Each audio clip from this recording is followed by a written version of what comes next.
There's no limit for us. And don't get caught up in none of these people's boxes and their limitations. And then also know what you can do here.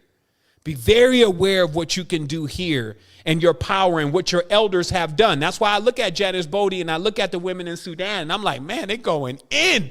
It's like they dancing, they talking to these spirits and stuff like that. It doesn't mean that I want to go and do that, but it means that I already did it.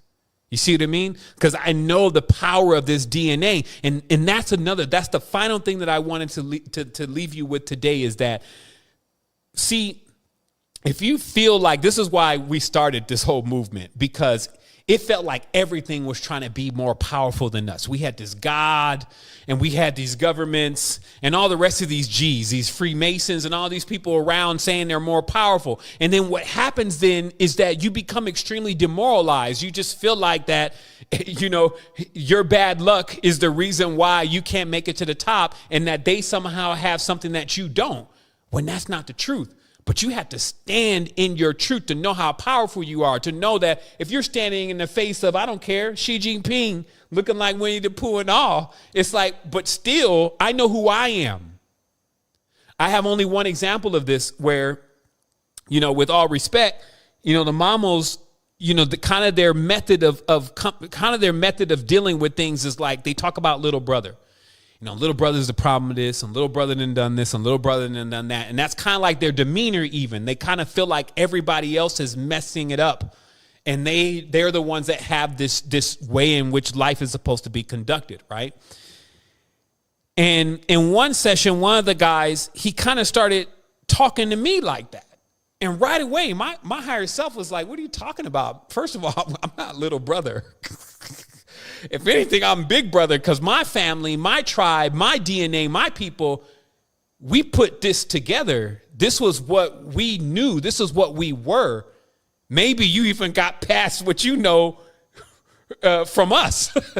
I'm not feeling like little brother. You see what I mean? I'm not feeling like some ultimate supreme leader is the one that I should be calling on. So if there's anything that you have gotten from this American or American culture that you just went through, is your dignity and your pride, where you don't feel like that you need to pledge allegiance really to somebody else's government or some other master, like they're going to be the controller of your life. What you were really freed from with secret energy, the resistance, etc., is from reliance on phantoms, things that don't even exist.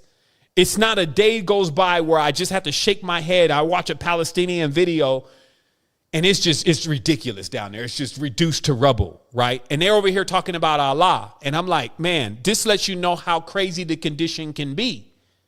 What does Allah have to do with this? If Allah ain't coming right now and is not helping this and hasn't done me and Allah, we about to fall out. It's just like that.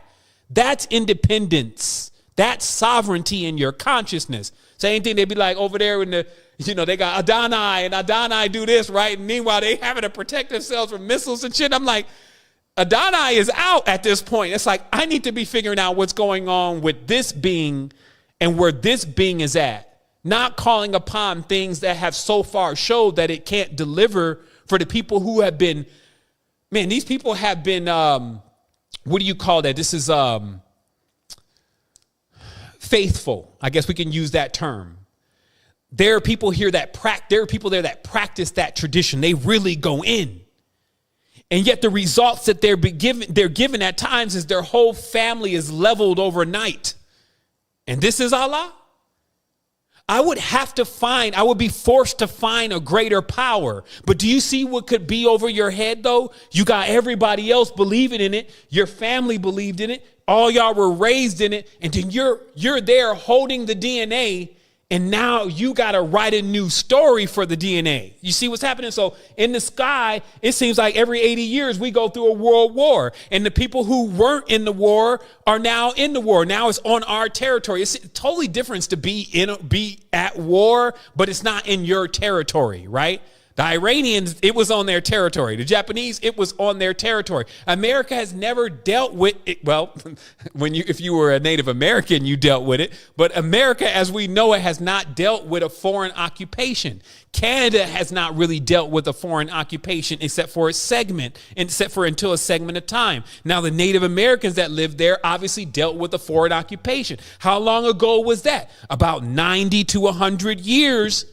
So every time 90 to 100 years, whoever's alive then seems to experience a actual occupation in their territory. Now they're spurting out days like July 4th and this kind of thing to expect an event from something alien, right? Whether that's the economy is not working the way it used to, we get an all-out visitation or ideas that there is another being here living with us, or there is an all-out invasion from another country that is an alien.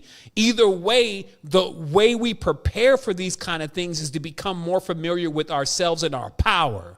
And then when we have familiar with ourselves and our power attracts everything that we need. It creates the path.